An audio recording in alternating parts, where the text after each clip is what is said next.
Well, let's pick up from where I was before the break. What we've covered so far is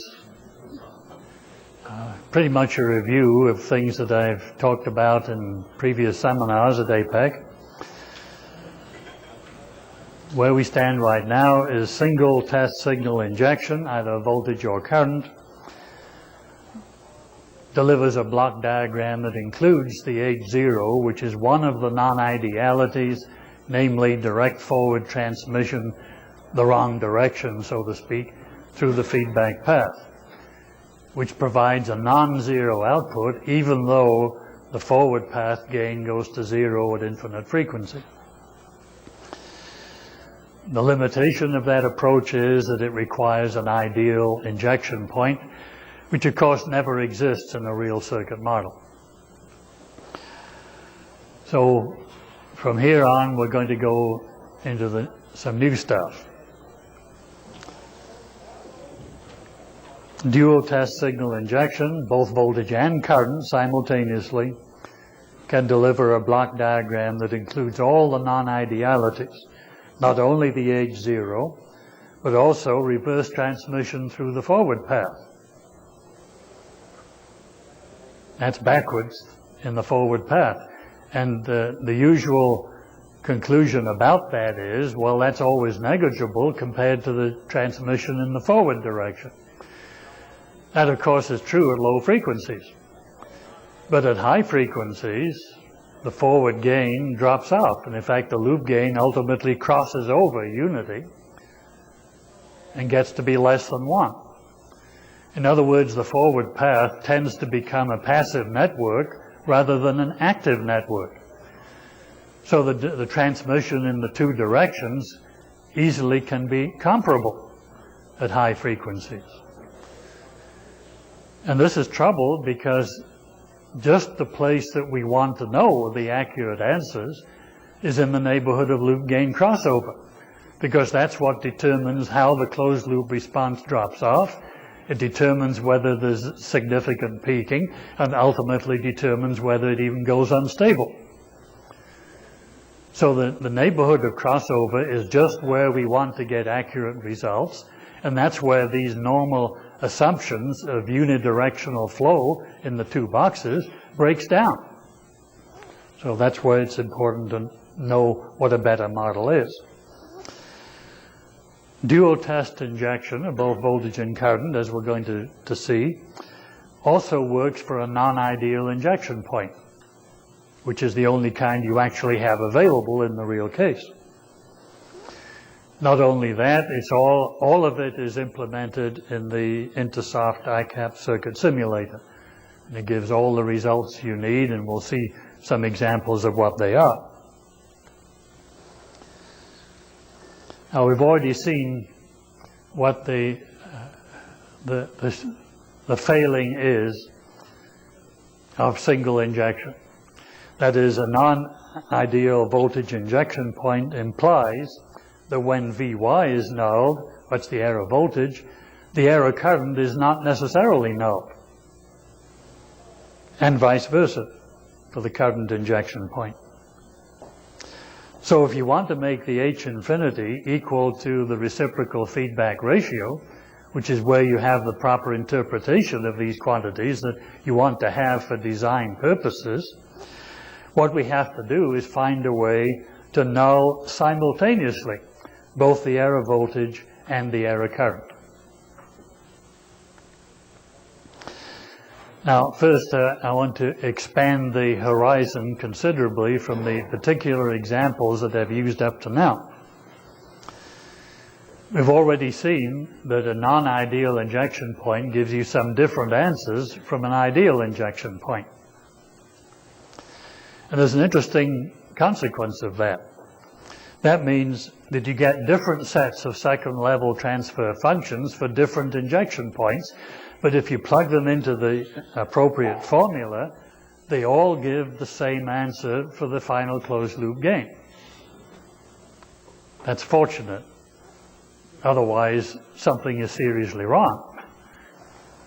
But it's kind of miraculous that whatever injection point you choose, even a random injection point, gives you different sets of the t, tn, h0, h infinity, but when you plug them into their basic formula, you get exactly the same value of h every time. Here's a generalization of that. It doesn't even have to be a circuit that has any identifiable feedback in it. Any linear system model can be used to do a signal injection, represented here in a general kind of case. There's no loop is evident. Doesn't have to be a loop necessarily. You can choose any injection point you want, and you get different sets of second level transfer functions, all of which give the same h. So I just labeled them randomly, sub 1 and sub 2, sub to whatever number you like. All different, but all give you the same answer, whether there's feedback or not. The essential thing we want to find out is which injection configuration to use so that the second level functions have the interpretation of them that we want them to have, to be useful for design where we want to work backwards.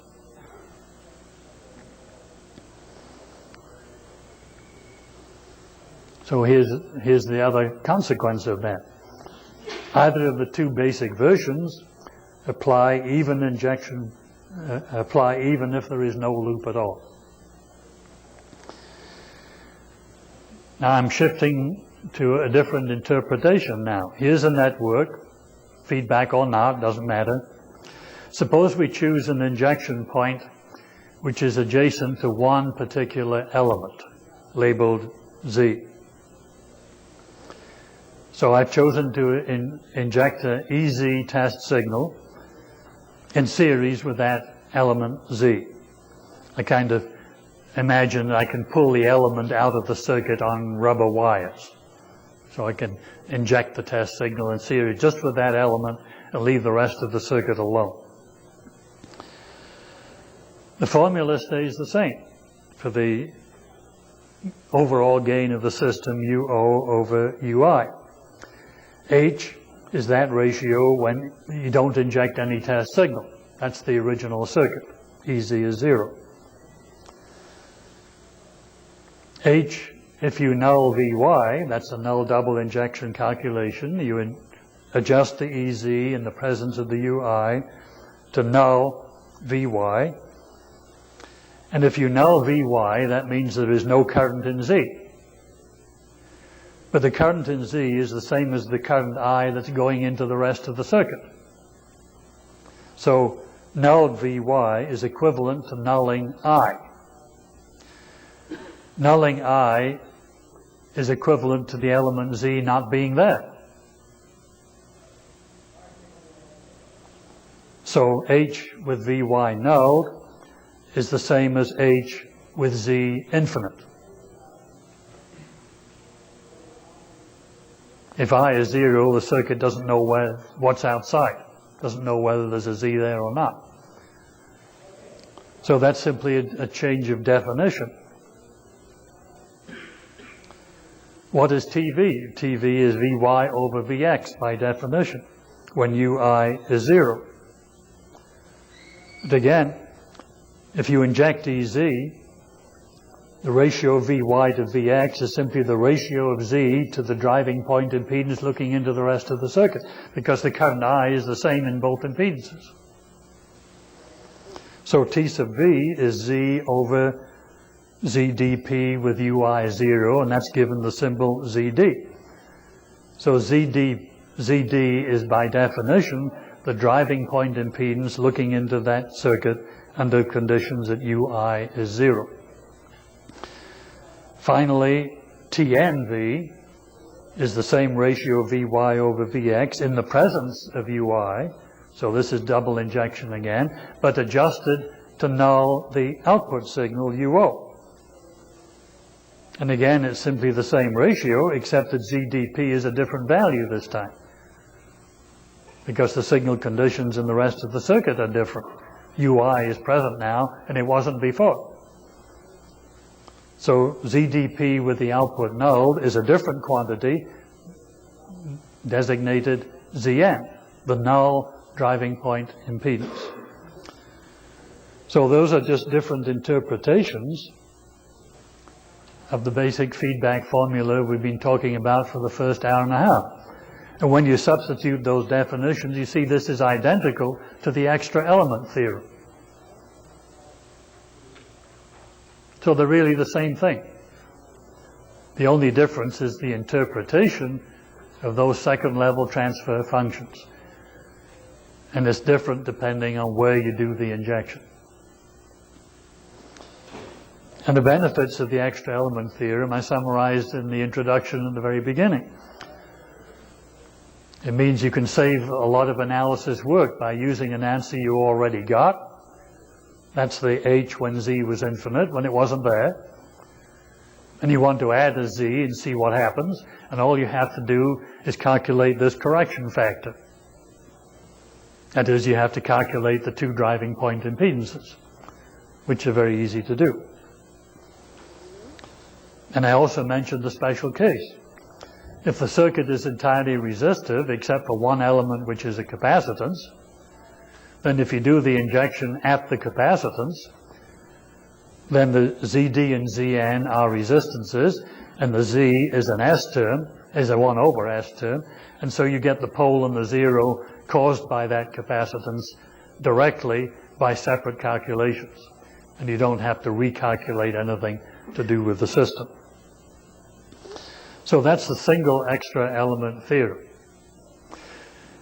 This can be extended to the two extra element theorem.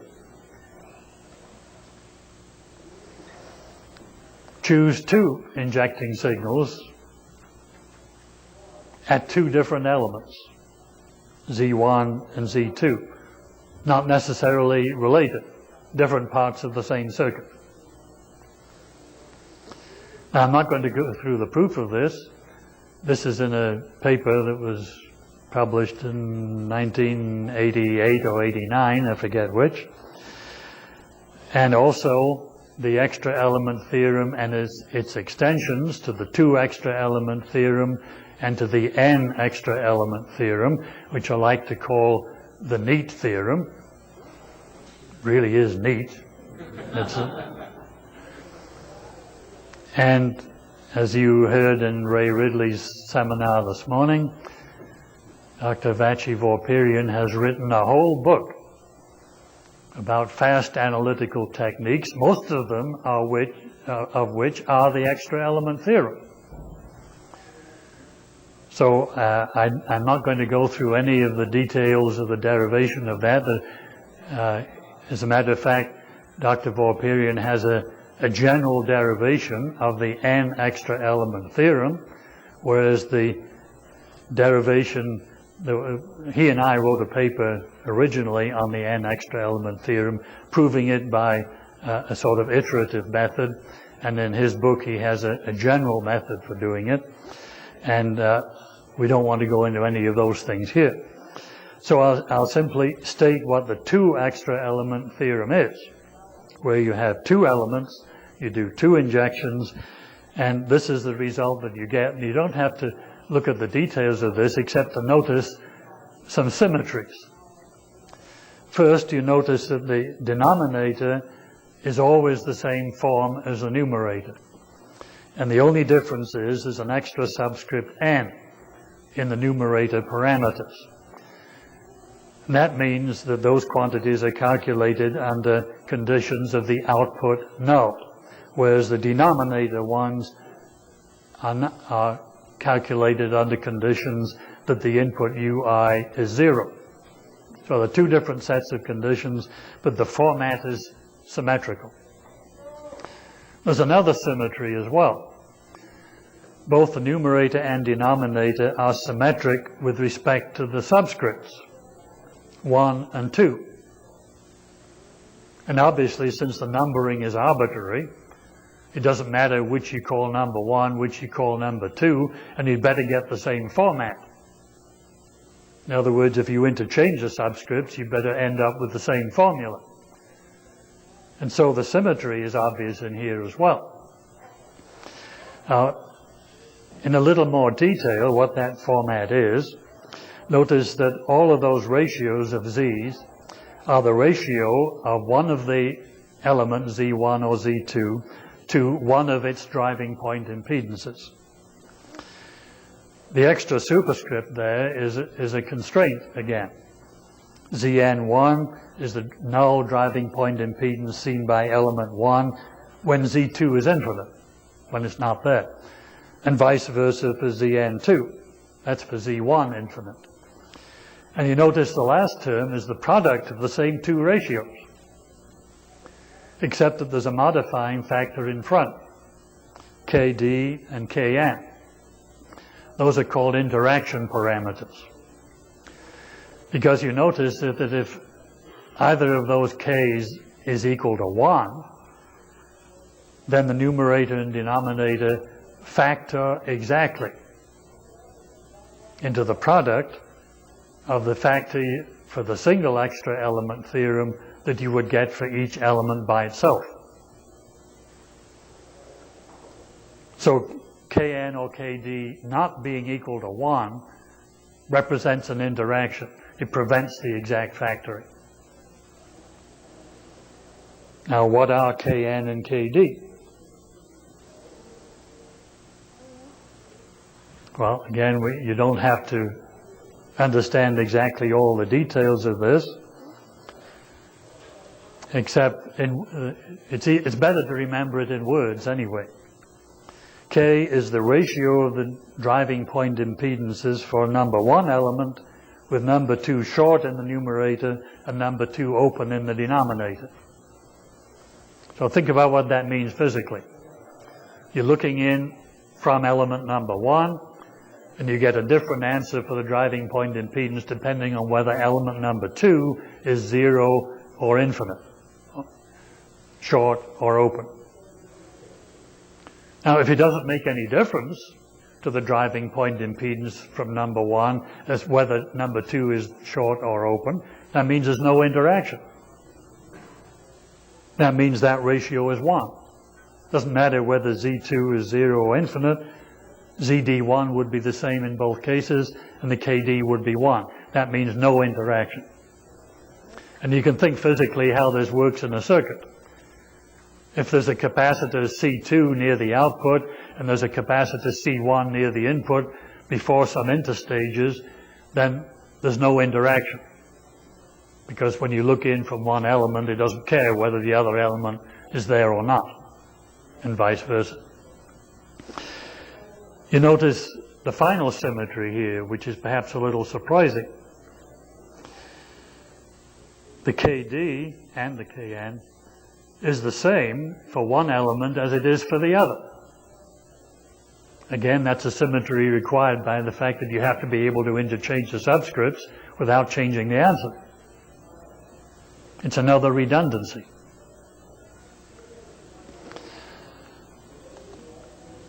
Okay, now I've shown the two extra element theorem derived by extension from the single extra element theorem.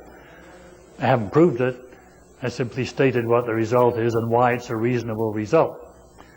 And the reason I've done that is I'm going to retrace my steps now and change the notation back to the feedback amplifier interpretation.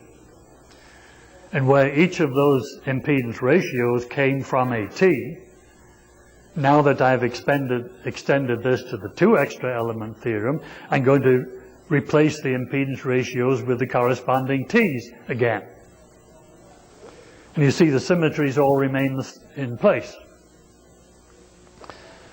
But notice in the denominator we now have Ti, which is the current loop gain, with Vy nulled, and the voltage loop gain with Iy nulled, and there's a symmetry there. And the last term is a product term representing interaction. And the Kd is again an interaction term. Same in the numerator. And here are the definitions, again exactly the same as they were with the impedance ratios. and a redundancy there again. Now the definitions of these new parameters now are simply the same as they have been for the previous cases in terms of the various signal ratios. H with IY and VY nulled is the output divided by the input, both IY and VY nulled, and the superscript is just a shorthand notation for that as it was before. And the same with the T's and all the other things. Don't have to write them all out again. The superscript says which quantity is null for each calculation. Those with double subscripts are now third level transfer functions because you have to inject 3 signals in order to null 2 quantities.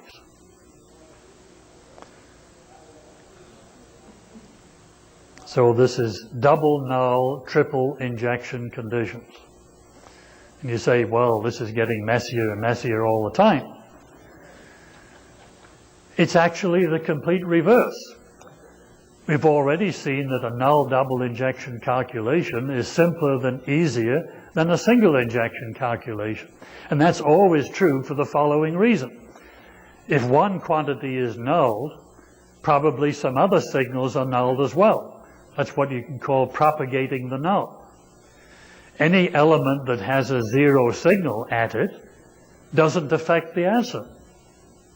So the answer is simpler when those elements are not present.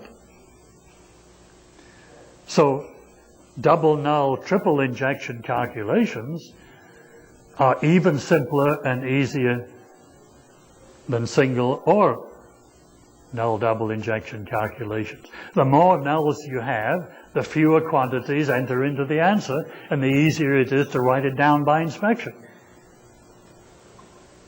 The only thing that's seemingly difficult about this process is you're not used to thinking about the kind of calculation that you do in order to do these null calculations. But the thing that makes it easy, again, no matter how many signals you're injecting and how many nulls you're setting up, you never have to know what the relations are between those injected signals. All you have to use is the fact that the nulls exist, which is equivalent information. That's what makes it easy. That's what makes the answer simple. Now, if you haven't heard me talking at length about this in the previous seminars about extra element theorem, and I always say at this point, you probably don't believe me right now. But when you practiced it a little bit and really think about this special kind of logical progression that you have to make to do these calculations, that's the only thing that's strange about it. You're not used to making that kind of calculation.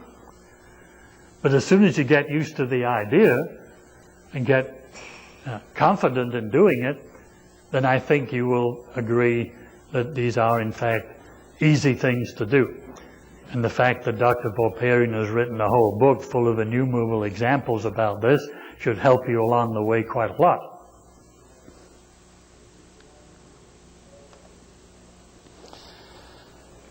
Okay, now we're getting to the useful answer. The original formula is still the same. The difference now is that if you do injection of 2 test signals instead of 1, then the definitions of the T and the Tn have more terms in them. And notice that each of them has 2 versions that I put at the bottom. One of them, the first one is the one I've shown already. There is an interaction term which is additive. But you can factor that, even if the KD and the KN are not 1. And the right-hand term is the factorization of that result. And that's exact. There's no approximation in there. It's again just a matter of whether you want the extra term to be additive or whether you want it to be a multiplier. Again, there are occasions where either one of them can be more useful than the other. One more thing about the interpretation, which is really all you need to remember about this one. The KD and the KN are the only parameters that involve the T ratios with the Vx or the Ix nulled instead of the Vy or the Iy. So what I've done here is I've started with a definition of 1 over Ti with Vx nulled, which is 1 over Iy over Ix with Vx nulled. I just turned it upside down. That's an inversion of the ratio. And that itself you could define as a Ti Vx reverse. Because a transfer function is interpreted by saying the denominator is the driving signal and the numerator is the dependent signal. That's by definition. So the inversion of Ti with Vx nulled can be interpreted as a reverse current loop gain. Similarly with the TVIX. Again, the symmetry holds all the time. 1 over TVIX could be interpreted as a reverse voltage loop gain. Now you're wondering why we're bothering to do all this. Because when you substitute that into the definitions of the KD and the KN, you get the product of two terms. But again, the interpretation in words is easier to remember. The K, whether it's KD or KN, is equal to the product of the forward and reverse current loop gains, and it's also equal to the product of the forward and reverse voltage loop gains. It's a redundancy. And that says for any general linear circuit model, the product of forward and reverse current loop gains is equal to the product of the forward and reverse voltage loop gains. Now notice the reverse loop gain is a new quantity in all this game. We haven't brought that into it before. But when you use the double injection version, you find that the overall T and the overall Tn are made up of combinations of the voltage and current loop gains, but there's that interaction term as well. And the interaction term is proportional to Kd or Kn, and that means that the product of the forward and reverse loop gains gets into the act. It modifies the result if it's not zero. Now, if there is no reverse loop gain of either voltage or current, the product term disappears. But this is how you incorporate that non-ideality. And this is exact. You hope the result is going to be small. And maybe it is and maybe it isn't, but in either case you'll know what it really is. Let's go back to the same example we did earlier with a non-ideal voltage injection point. That is, the Ri is on the right of the injection signal. Now, we found that doing voltage injection only gave you the wrong answer. So now let's do the dual injection, both voltage and current, using the extended formula. Inject both a test voltage and a test current, and you can now null two signals simultaneously, and the two signals we've chosen because of the injection point is Vy and Iy. And they are the error voltage and the error current. Now remember, with only a single injection, if you nulled one of the error signals, the other one wasn't nulled. But now with two injected test signals, we can inject both, we can null both simultaneously. And that's the condition we want to set up so that VO over EI is equal to H infinity, the reciprocal feedback ratio. That's the interpretation we want to put upon the gain under that condition. So we choose to inject both voltage and current at the error summing point, such that Vy and Iy are the two error signals that we want to null. And here it is. We assume EZ and JZ have been adjusted in the presence of EI, triple injection, and we have nulled IY and VY. We don't have to know what those adjustments are. All we need to do is use the fact that VY and IY are both 0, start with EI, follow it through to VO, and what answer do you get? And the answer is R2 over R1, because the current in R1 is EI over R1, because VY is 0 at the right-hand end. All of that current goes through R2 because the IY is nulled. So the voltage at the output end of R2 is the drop in R2 because the voltage at the left end of R2 is 0. So that's why the answer is R2 over R1, and that's the answer we want to get. So now we've set it up that H with IY and VY nulled is going to be equal to the H infinity that we wanted to get. Now we want to calculate the T. The T has several contributors now, TI and TV and an interaction term. But they're very easy to calculate, simpler than for single injection. Now the EI is 0 for this condition. You inject EZ and JZ and adjust them to null the VY. What's the current ratio? You start with IX, it goes through RI, so the VX is equal to RI, so RI is out front. Multiply that by the gain of the op amp, that's the GM. That gives you the current going into the output. That's a current divider. Some of the current goes into RL, some of it goes down the R2. The ratio that goes down the R2 is that factor which is shown at the end.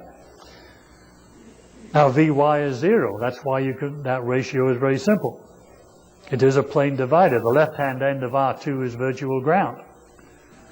So that is the current divider ratio, and the current IY is the current that's going through the R2 because there isn't any current in R1, because R1 has no voltage across it. So this is the logical sequence of steps that you go through to write down null double injection, in this case double null triple injection results by inspection. Very simple to do, very simple answers. Just a matter of getting used to the procedure. Here's the TV. Double null no. EI is 0 again, so it's double injection. And you null IY this time. Go through the same process. VX is the starting signal. It gets multiplied by GM.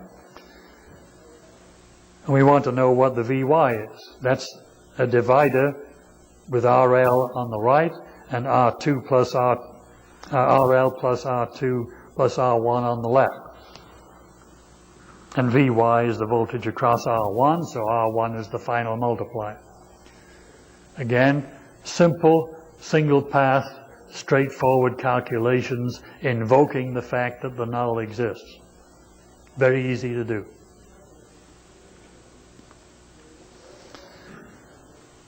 Now, what about the interaction term? We have to find TI with VX nulled. So that is a double injection condition with EZ and JZ again. If VX is nulled, IX is going to be 0 as well, because there is no reverse transmission through the op amp according to this model. If you represent it with a two-port network, there is no reverse dependent generator in this model. So IX is 0, and IY is not 0, so TI with VX nulled is infinite. So the reverse current loop gain is 0. But that's a special case for this model. But if it weren't a 0 reverse gain, it's just as easy as a calculation to get it. Find out what it is. Not difficult at all. Same is true for the reverse voltage loop gain. That's also 0. And you can go through the detailed argument, as I did here, or you can invoke the redundancy. If there's zero reverse current loop gain, then there'd better be zero reverse voltage loop gain as well.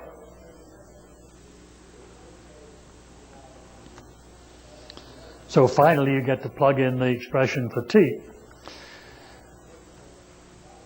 The third term is zero, no reverse loop gains. And the T is the reciprocal sum of the current and voltage null loop gains. That's just like parallel combination of impedances, with the same consequence. Whichever contributor is smaller dominates the result. Plugging in the answers we got separately, you get the final result. The loop gain is 39.2 dB, and it's exactly the same as the value we got for the ideal voltage and current injection points. So using dual injection at a non-ideal point gives you the same answers that you want if you could get to an ideal injection point. But again, in any practical circuit, there is no such thing as an ideal injection point. Every active device model whose basic element is a dependent generator, that dependent generator always has a non-infinite impedance across it. That's why the collector base transition layer capacitance of a bipolar transistor always gets into the act, and the corresponding drain gate capacitance for an FET. Those elements are never zero in a real model, and they often control the entire response. So it's important to be able to include them in the result. These are the null calculations now for the Tn. Same sort of process. In fact, it's even easier in this case because two of them are zero this time. I won't go through the detail. You can follow that on your own. Tn is Gn times R2. Very simple result, built up from three separate simple calculations. Here's how you implement this in the Intersoft ICAP4 circuit simulator. This is a GFT template that does dual injection. Actually, it's called coupled injection. It injects both EZ and JZ. The program does up to 13 separate simulations to find out all these second and third level transfer functions. It does the post-processing calculations and gives you the second level and the first level results, Bode plots, magnitude and phase, does the whole thing, and it takes a matter of seconds. Here it is. Remember, this is a non-ideal injection point being used now for coupled injection of both voltage and current. And the answers are exactly the same as they were for all these transfer functions as they were for the ideal single injection.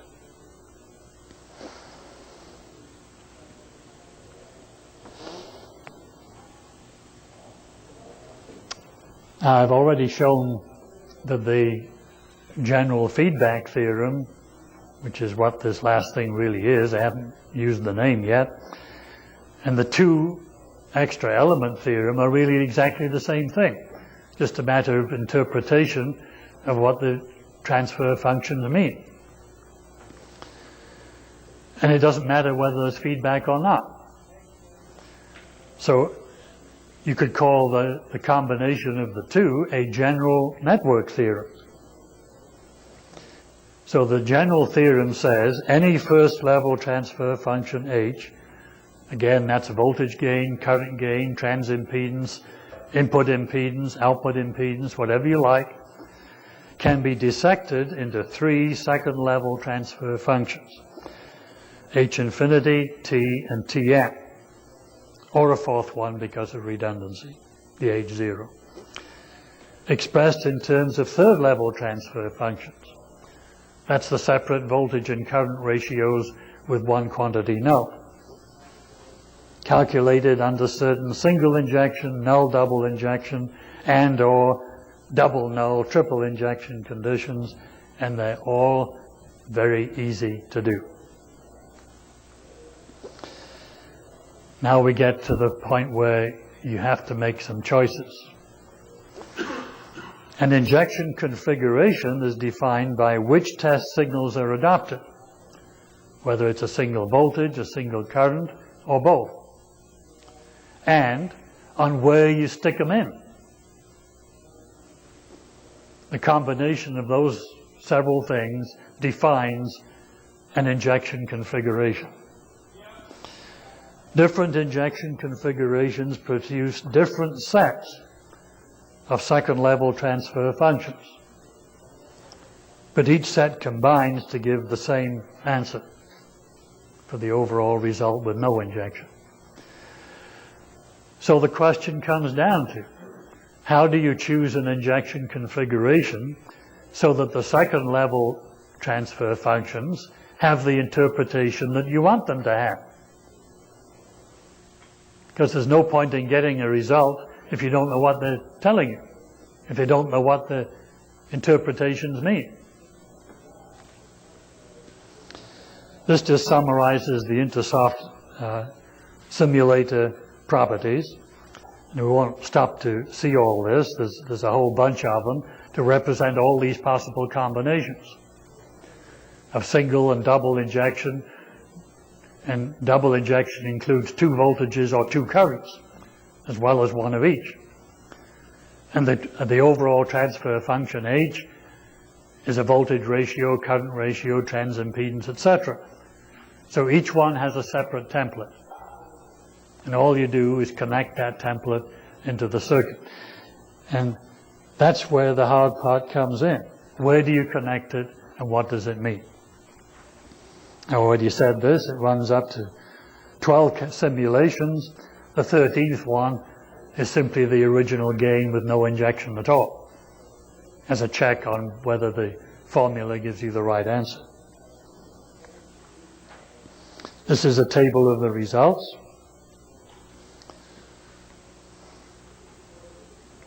Dual voltage current, current current, voltage voltage.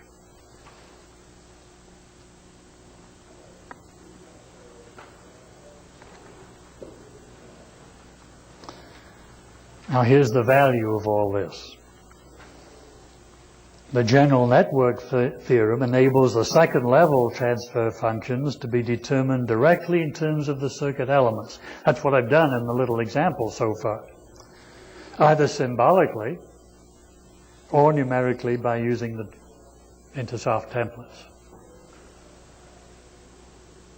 They all produce the same first level transfer function H, but in fact you don't really want to plug them into the formula to find the H. It's the second level transfer functions themselves that are the useful things to know for design purposes. That's why you have to choose an injection configuration so you can interpret what they mean. Because they're the things you're going to design individually to make the H come out to meet the specifications. So you have to make the crucial choice of injection configuration. Now, again, this is summarizing the two interpretations. The T's and TN's represent return ratios of specific elements in the system. H infinity represents the transfer function when one or both elements are absent. Then you can call it the extra element theorem. On the other hand, you can make the T's and TN's represent loop gains, which are also called return ratios. Return ratio is the sort of formal designation that Bodie used in his famous book. H infinity represents H when both loop gains are infinite. The GNT is then appropriately called the General Feedback Theorem, the GFT. And now for the first time I've really defined what that theorem is. It's that formula when you use double test signal injection.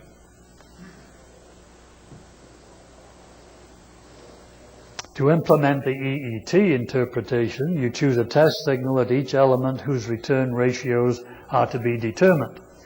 Those return ratios are the Z over ZD, etc.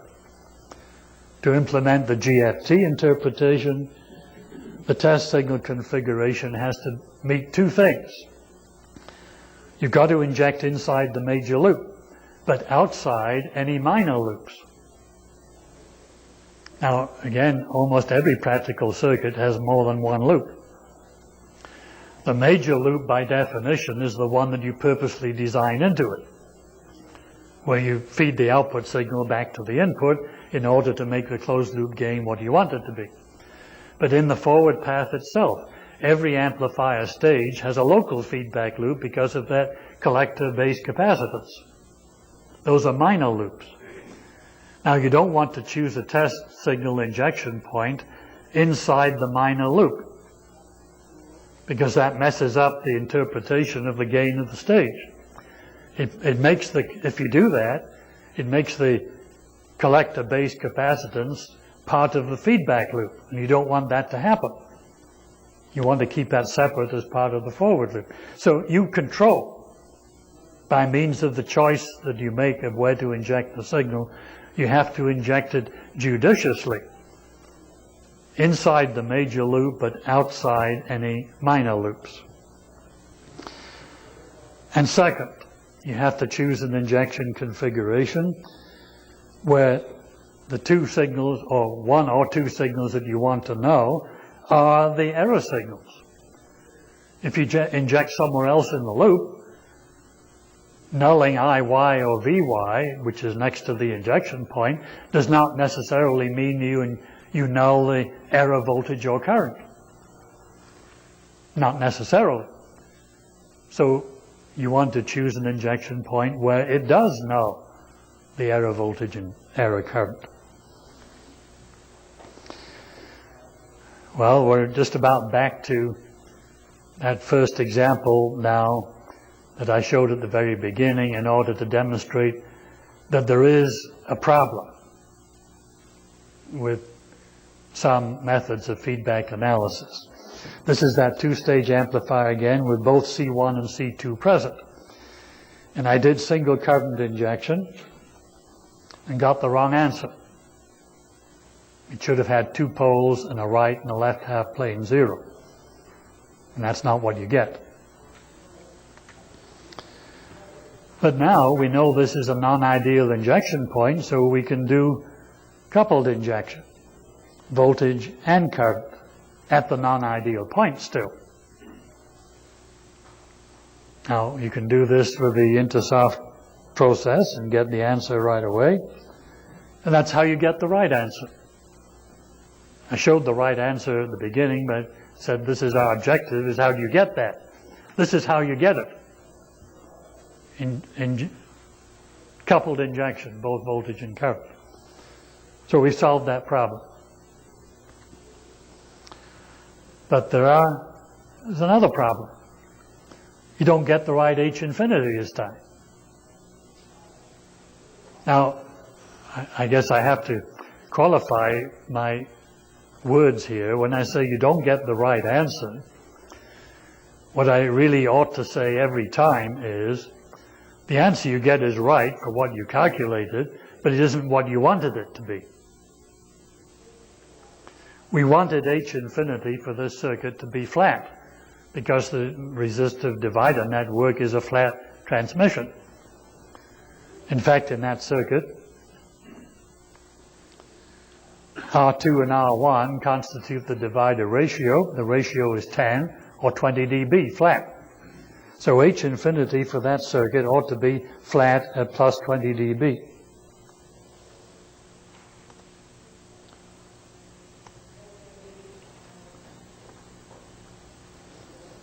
And the H infinity is the top graph in that picture, and it's not flat. So we got the wrong answer. We got the right answer for t. That's fine. Phase margin is 87 degrees, as a matter of fact. But we get the wrong answer for h infinity. Why is that? It's because the injection point met the first criterion. It's inside the loop. It doesn't meet the second criterion. Nulling Iy and Vy for that injection point does not necessarily mean that both error signals are null. Go back again. Why is that? If you null Vy and Iy, you're not nulling the error current, which is the current through the 10 ohms, and you're not nulling the error voltage, which is the voltage across the 50 ohms. That's because even though Vy and Iy may be zero, the collector current, or the drain current of the first stage, is the same as the current through C1. It's not zero. So that's why the error voltage isn't zero, and the error current isn't zero either. So this was an okay injection point to get the right loop gain, but it's not an okay injection point to get the right h infinity. And the Tn will be wrong as well. It has to be wrong. Because when you plug them either set into the final answer, it's got to be the same. So if the T is the same for both injection points, and the h infinity is different, then the Tn has to be different as well.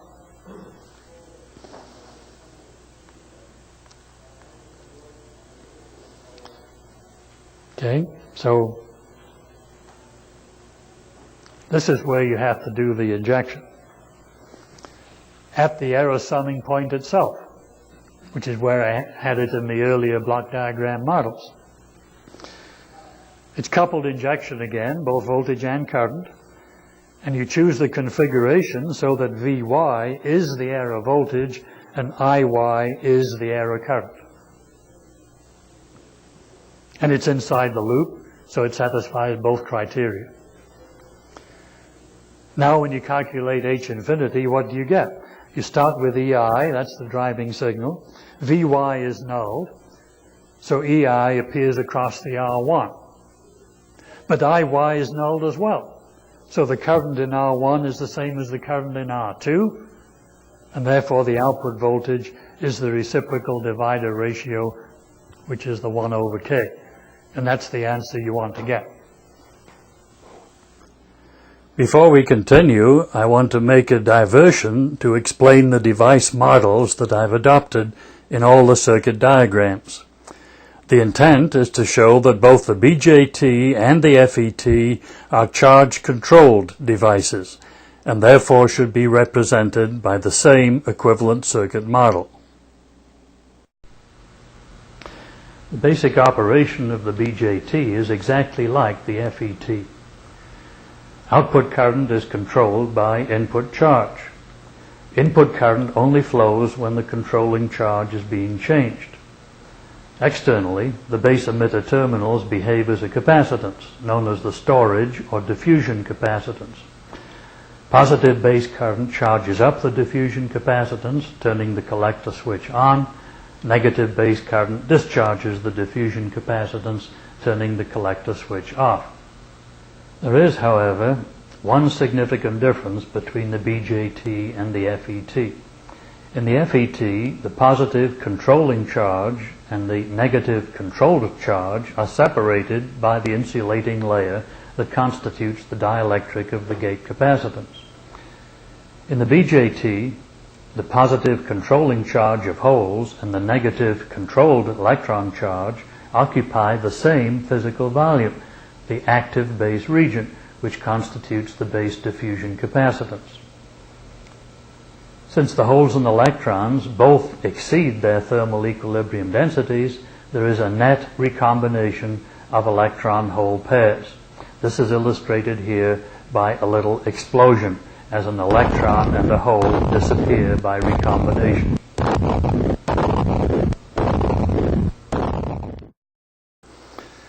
Now, the reason I showed this little excerpt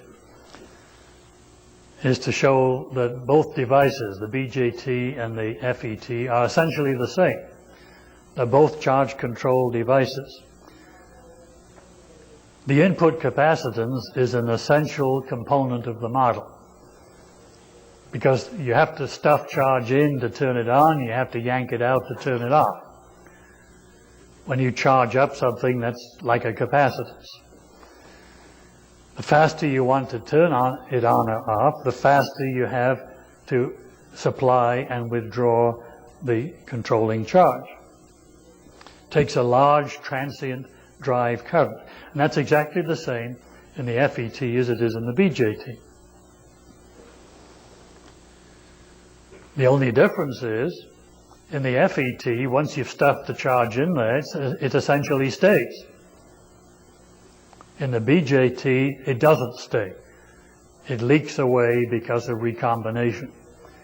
So if you want to maintain the same controlling charge, and therefore the same output current, you have to maintain the controlling charge by constantly replacing at the same rate that it gets lost by recombination. So the model ends up having a resistance in parallel with the input as well as the capacitance. So these are the essential elements of any active device. By any active device, I mean a BJT, an FET, or a TUBE.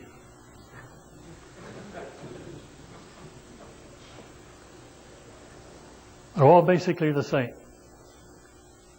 The difference is only quantitative. That resistance on the left is essentially infinite for the tube and the FET, and is not infinite for the BJT. I think it's unfortunate, because of historical reasons, that we have three different sets of terminology. Now that we recognize they're all basically the same, it would be nice to get rid of 2 out of the 3 sets, or better still, a combination. The selection that I vote for is collector and emitter and gate for the control. You want a dump grid because no one cares about tubes anymore.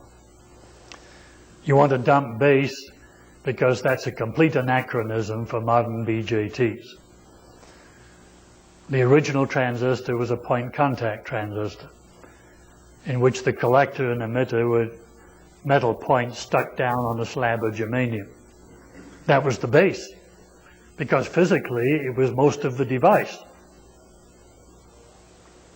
But the point contact transistor was eclipsed within a year by the junction transistor.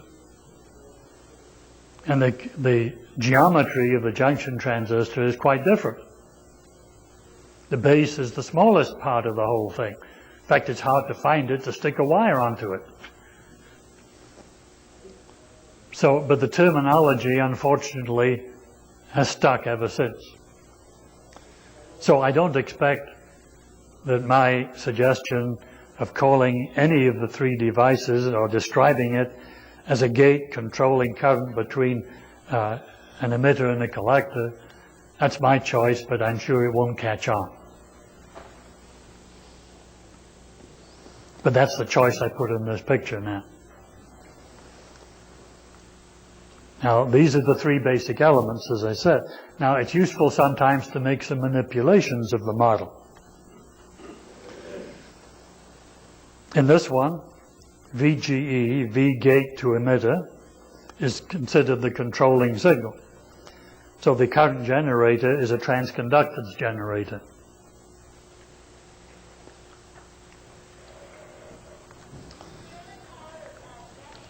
In this one, I've reflected that base resistance into the emitter leg, or the gate resistance, I should say, into the emitter leg. And now the VGE is still the controlling voltage, but I can choose the emitter current to be the controlling signal. And the collector current is alpha times IE, where alpha is almost 1. Now still this model applies to either a BJT or an FET. The only difference now is whether alpha is equal to 1 or not. If alpha is a bit less than 1, it represents the BJT. The collector current is not quite equal to the emitter current, and the gate current is 1 over 1 plus beta times the emitter current, which is a very small fraction. Base current, the gate current is not 0, but it's very small. On the other hand, if you make alpha equal to 1, this is now an FET model. And notice that what the model tells you is that the gate current is 0. Because the collector current is exactly equal to the emitter current if you make alpha equal to 1. Same model, but it's now an FET, and the only difference is whether you make alpha 1 or not. So it draws everything into one model, which is appropriate since they all really work the same way. And the reason I went into this diversion is that that's the model I've adopted here in the earlier ones, but I didn't stop to mention it. I've shown alpha explicitly in both of these device models. But in the calculations that I'm doing on this model, I'm going to make alpha equal to 1. And it works. The model is the same, whether these are BJTs or FETs. And all of the techniques and all the stuff I've talked about today and all the stuff that's been written for umpteen years beforehand, it's all the same, whether they're BJTs or FETs, except for that one tiny difference. Okay, here's the results of the simulations of that model with the coupled injection at the error signal summing point.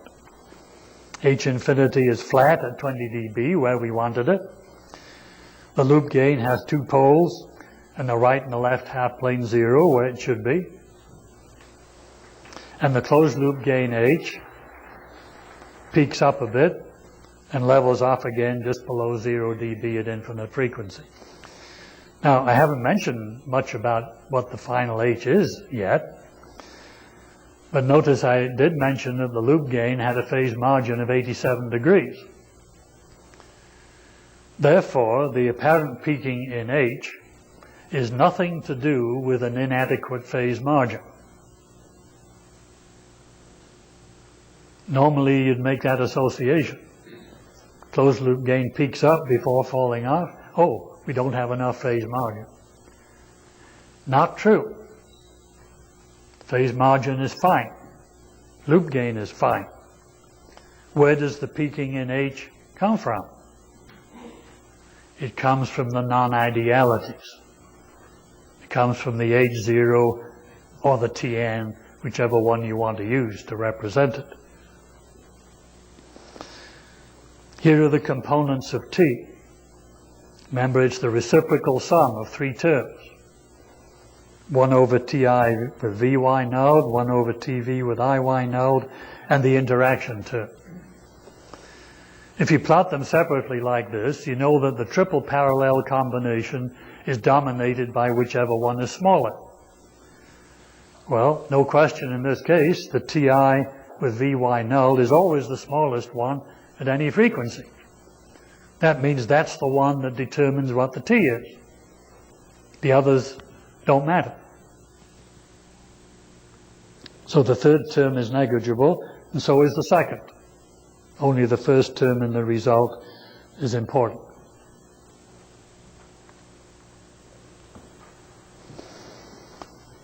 Here's the crucial result that tells you why the output actually peaks up, even though you have an adequate phase margin. The D, the discrepancy factor, doesn't show any peaking, which it shouldn't with a phase margin of 87 degrees. The H infinity D, therefore, doesn't have any peaking either, because the H infinity is flat. So it's the other term. Here's the H0 representation. The H0 is not 0. H0 times D0 has the peak in it. So when you add that to the H0D, now you see why the H has a peak. The direct forward transmission through the feedback path in the wrong direction dominates the result at the higher frequencies and makes the H itself have a peak. This means that if you did a step function response, you don't get a huge ringing overshoot because the phase margin is fine. In fact, you get a huge undershoot. But we don't need to go into that. The point I want to make here is the direct forward transmission term, a non-ideality, dominates the result.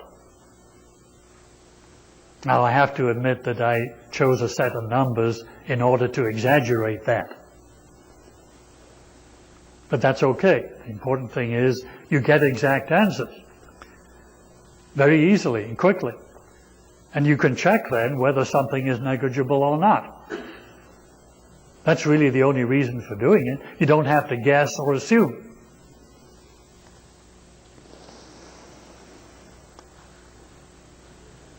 Now, I said that the transfer function H can be any function of a linear system model, including output impedance.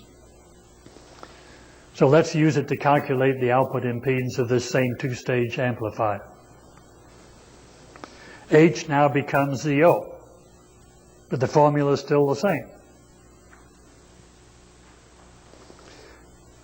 How do you set up the transfer function ZO? You stuff a current into the output and observe what voltage is developed across the output. That's a self-impedance. So, here's the circuit again, and you stuff a current JI into the output. And you look at the voltage VO which is developed, and the ratio is ZO. That's the quantity you're looking for.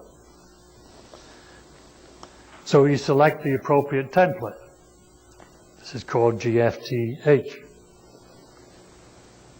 Use the same injection point, because you want to keep the same loop gain. Now for voltage feedback, the H infinity term is 0. That's for gain, voltage gain, that's the important one that you want. But for output impedance, it's 0. Why is that? Because we know voltage feedback lowers output impedance. If you have infinite loop gain, the output impedance goes to 0. So that's why the H infinity is 0 when the H infinity is ZO. So the only term left is the other one. And this represents the usual result that everyone remembers. Output impedance equals open loop output impedance divided by 1 plus T. That's the conventional result. And here are the components that you get from the simulation. ZOO is the open loop output impedance. 1 over 1 plus T is the weighting factor. The product of the two is the closed loop output impedance. As expected, it's very small at low frequencies where you have a lot of loop gain. As the loop gain goes away, the output impedance rises. Notice that that means the closed loop output impedance looks inductive. And I found out many years ago when I was doing similar measurements on the old 709 op amp, if you remember that original historical thing, it does indeed have an inductive output impedance. The output impedance rises to a maximum where the loop gain crosses over. And it joins the open loop value because when the loop gain is gone, the closed and open loop values are the same. So that's why the output impedance falls off again at higher frequencies.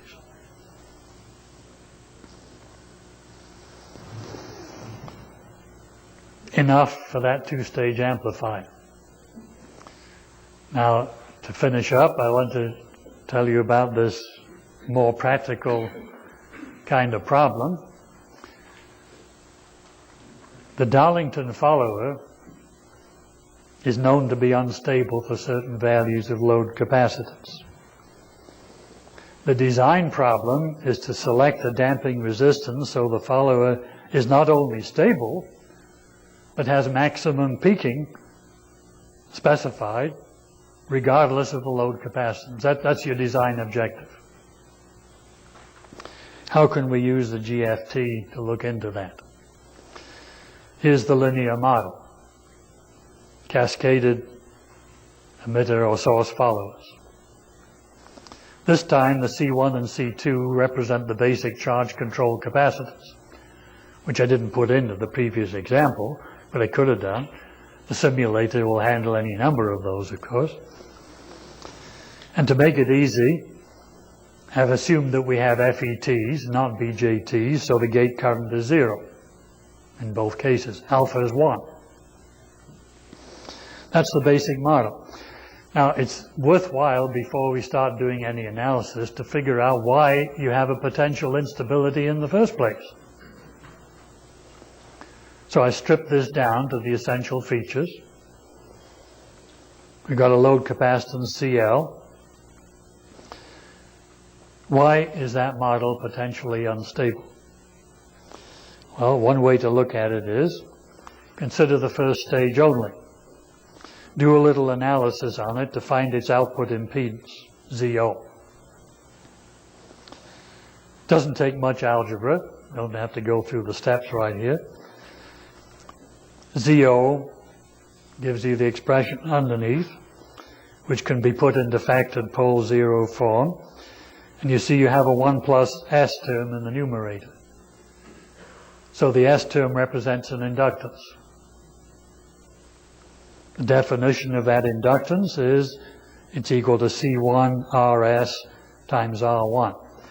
What that means physically is if you look into the source of a source follower, the signal resistance RS looks like an inductance over a certain frequency range. That's impedance reflection factor. The impedance reflection ratio is frequency dependent because of the C1. That's what makes the RS convert to an effective inductance. So there's the equivalent circuit model that represents that equation. Now look at the other stage and ask what is its input impedance, ZI.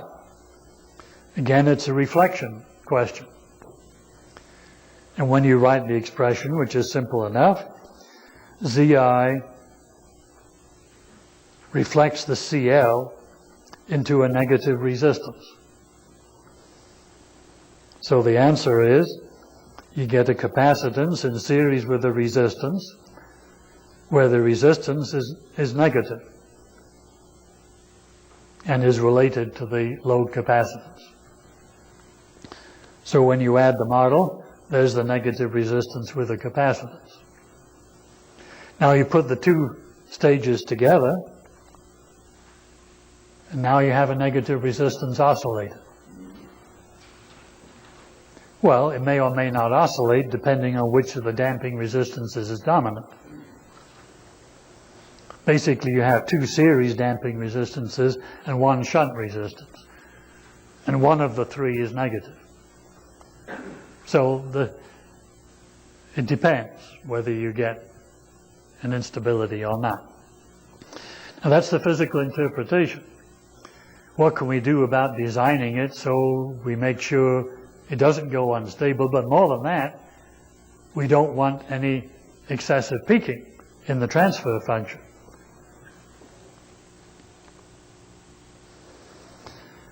The crucial step in applying the GFT is the choice of the test signaling configuration. So what do we do this time? The purpose of the Darlington follower is to give you a voltage gain of 1.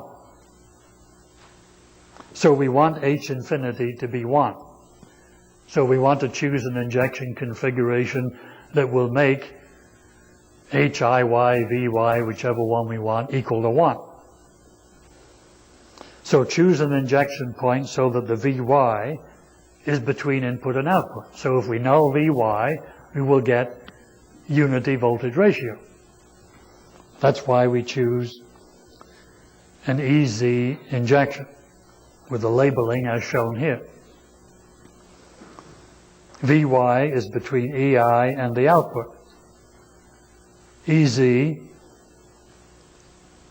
can be adjusted relative to EI in order to null Vy. What about IY? Do we want to null that as well? No, we don't this time. IY is the only current that drives the output. If you nulled IY as well, you wouldn't get any output. So we don't want to do coupled injection this time. We want to do single voltage injection, because the only condition we want to get is a null Vy. To find T, we make EI 0 and evaluate Vy over Vx. If Zx is the impedance looking into Vx and Zy is the impedance looking into Vy, Vy over Vx is equal to Zy over Zx, because the same current flows through Zx and Zy. So T is equal to Zy over Zx. That's simply the ratio of the impedances looking forward and backwards from the injection point. The same old ratio that messed up the answer we wanted in the previous examples. The impedance ratio affects the value of T that you get.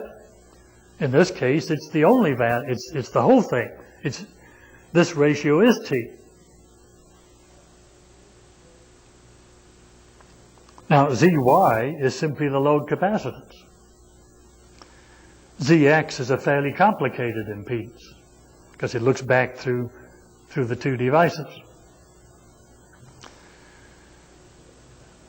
But the T that we want is simply Zy over Zx. Now what is Tn? Tn is Vy over Vx if we inject Ez in the presence of Ei and null the output. But if you null Vo, Vy is then equal to Ei. And if you null the output, there's no current through Cl. That also means there's no current going back into Zx. So Vx is 0.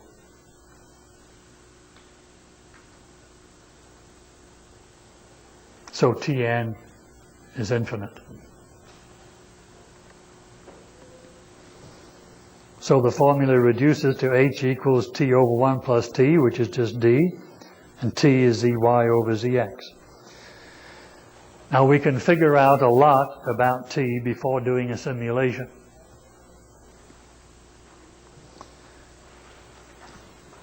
Zx, that's the impedance looking back,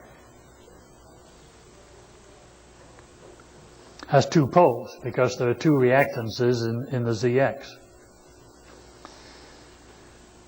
If you look at zero and infinite frequency, which is what I call doing a mental frequency sweep, if you look back into Zx at zero frequency, the two caps are open. What impedance do you see looking back? You just see the R2. What impedance do you see looking back at infinite frequency? The two caps are short. And Ei is 0 for the impedance Zx. So you see Rs. So you know that the Zx is flat at zero frequency and it's flat at infinite frequency, and therefore because it has two poles it must have two zeros as well.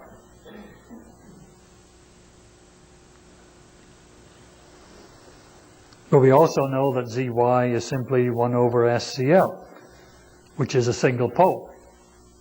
So the ratio T has 3 poles and 2 zeros. That's a pretty complicated function. And that's why we get a potential instability. Here's the answer by simulation. H infinity is 0 dB as intended. That's always the first thing we want to check. Make sure we didn't make a mistake somewhere. T, magnitude of T, this is calculated for a CL of 1 picofarad. It's got one pole at 0 frequency, so it starts out on a -1 slope. Then it has a little peak and it goes into a triple slope. Because we got two poles at the same frequency with a high Q. So that little middle region is a triple slope. Then the two zeros come in further up. So the two zeros cancel two of the poles, leaving you with a one-pole final asymptote. And look what the phase does in between. Real gyrations there. It starts out at -90 because of the single slope. And then because of the additional double pole it encounters, it plummets down to almost 270. But then the zeros start bringing it back. And the two zeros bring it back to -90 degrees at infinite frequency. Now with these numbers, the crossover frequency is close to the triple slope part. And the phase margin is minuscule, 7 degrees. That's why the H has a substantial peak in it.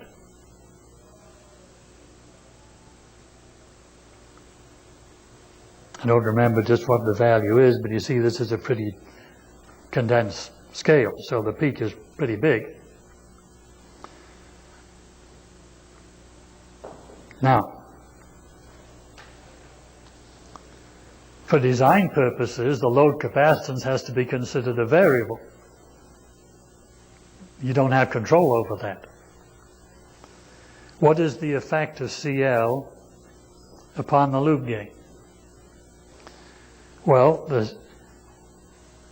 the value of CL shifts the magnitude of T up and down proportionately, because the ZY is just the capacitive reactance. ZX is independent of ZL. ZX is looking back into the followers. So the effect of changing the CL is merely to lift the entire magnitude of T up and down. The phase doesn't change. So the phase graph stays in place, and increasing CL lowers the entire magnitude graph proportionately. Now you see what's going to happen if you do it. It means the crossover frequency is going to move down. And the phase margin is going to disappear mighty fast. And when you get into the region below -180, it's unstable. So the blue line is the original picture. Now I've increased CL from 1p to 10. That lowers the whole magnitude graph. The phase margin is now negative. It's unstable. Now if I keep on increasing it more, it'll go past the minimum point and start coming back again.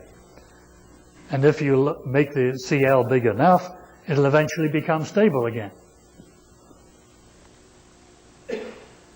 So there's a much bigger CL, and the phase margin is still negative, but it's coming back. So there's a pretty wide range of load capacitance where the system is unstable. Now that's the analysis part.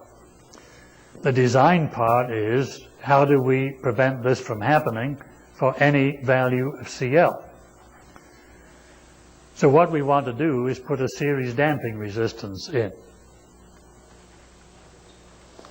Put a damping resistance RD added to ZX, so the maximum phase lag at any frequency is less than 180 degrees by some desired phase margin. And it's not sufficient just to make it stable, you want to make it stable enough. Here's the same picture we had before. For the 1 HP load capacitors. But now start adding some damping resistance. This is 100 ohms in series with a ZX. The maximum phase lag is now considerably less than it was before, but it still goes beyond 180. So make the damping resistance bigger. Now we have a maximum phase lag of 133 degrees. That means if we were to cross over at that worst case position, the phase margin would be 47 degrees. Well, that's not great, but it's almost okay. So suppose we stay with the RD of 1,000 ohms.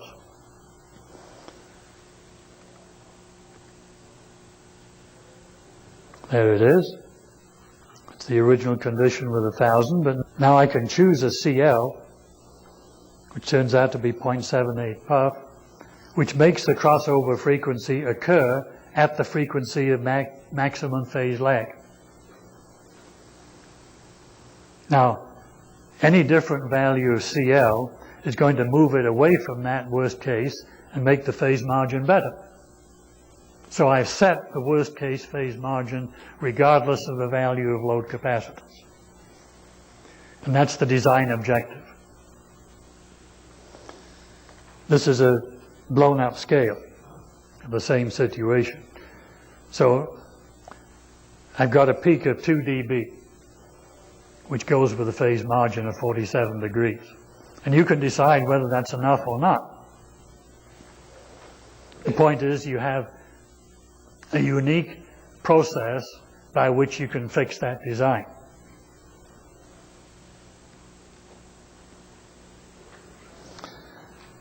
That's the end of that example. So it's time to summarize everything now.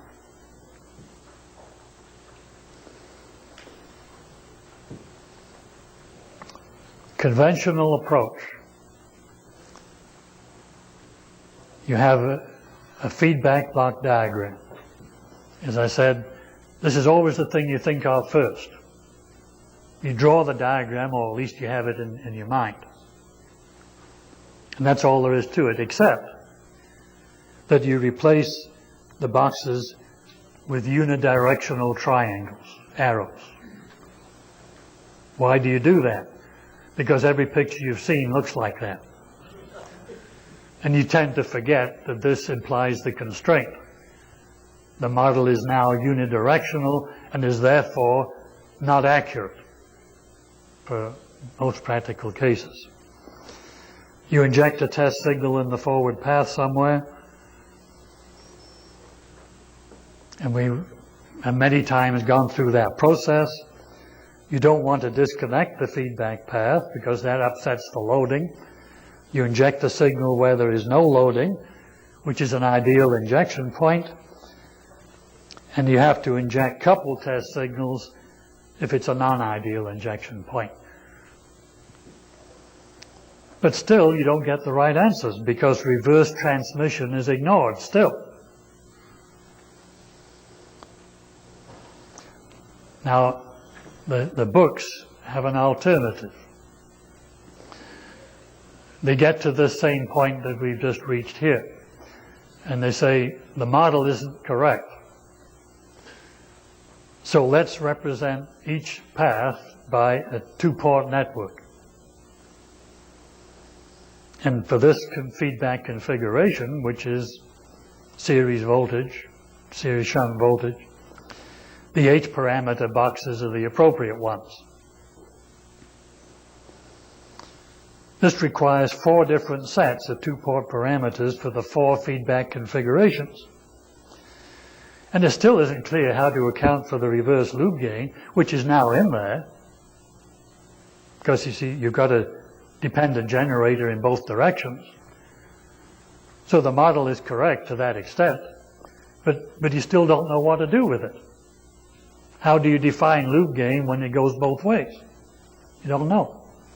And what is done in the books is the reverse transmission of one path is simply added to the forward transmission of the other one. Or it is simply ignored.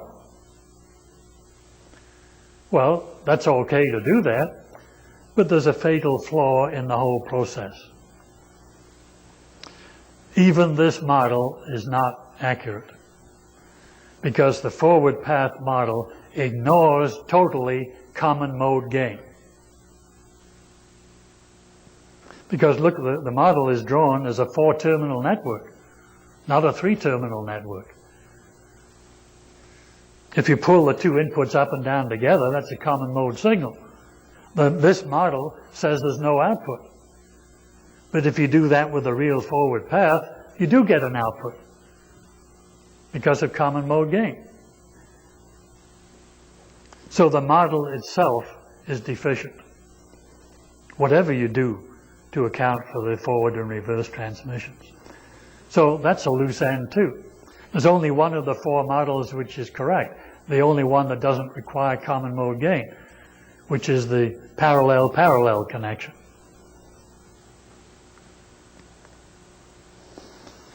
So the disadvantage of this method is the model itself is inaccurate for 3 out of the 4 connections because you ignore common mode gain.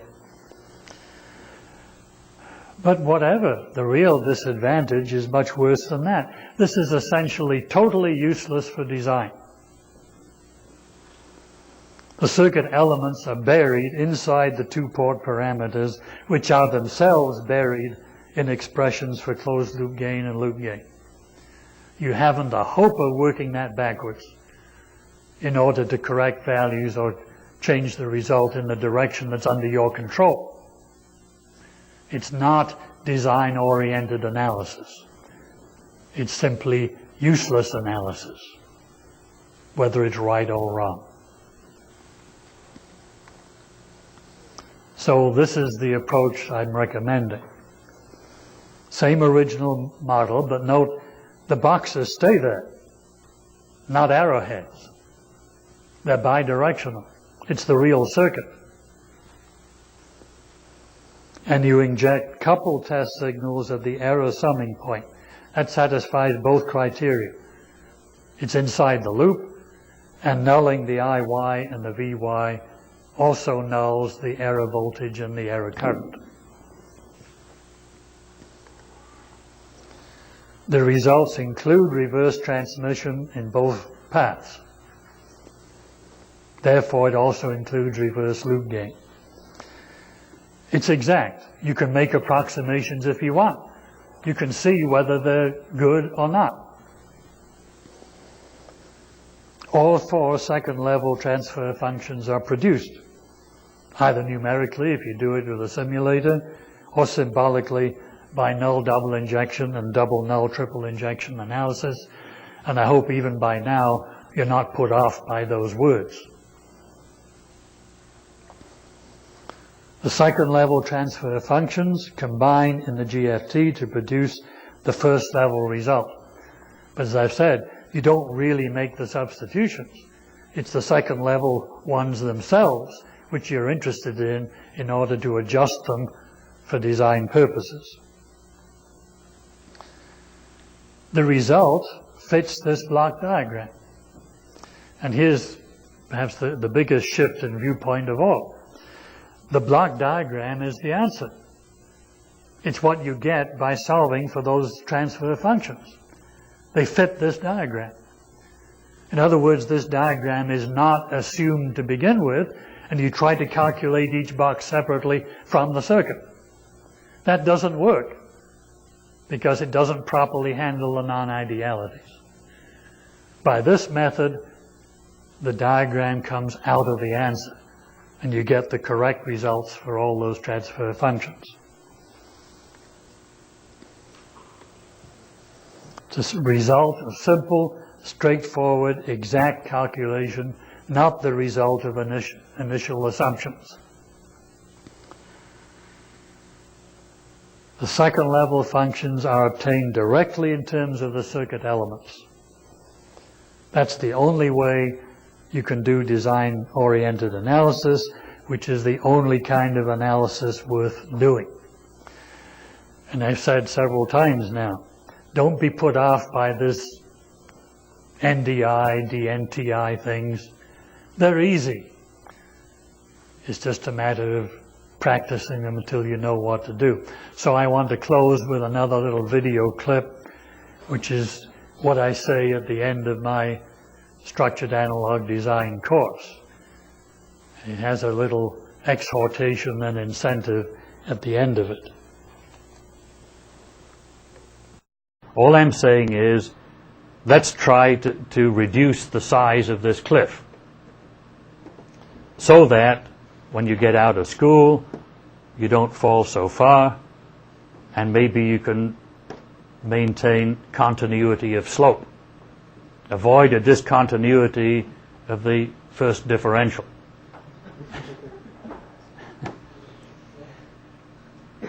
That would be nice if you could do that. Well, unfortunately for all of us here, this is too late. So what I'm saying is, even if you're starting down here, you can still increase the slope. Now, nothing's free, no free lunch. There are prices you have to pay to get the benefit. And in this particular case, if you're going to get the benefit of these techniques and shortcuts that I've been telling you about, you're going to have to practice them. And there's no way around that. You can't do it all at once, and you can't become instantly capable and competent in all these methods, which is the same thing as saying, if you have to read a technical paper that's written in Russian, it's too late to start learning Russian. Or, in other terms, the funeral directors are always telling us to plan ahead. And it's the same thing here. Because when you need it, it's too late to start learning it. You've got to have that practice ahead of you so you can jump right in and use it. Otherwise, it's of no value. And that's going to be up to you. But that's the bottom line.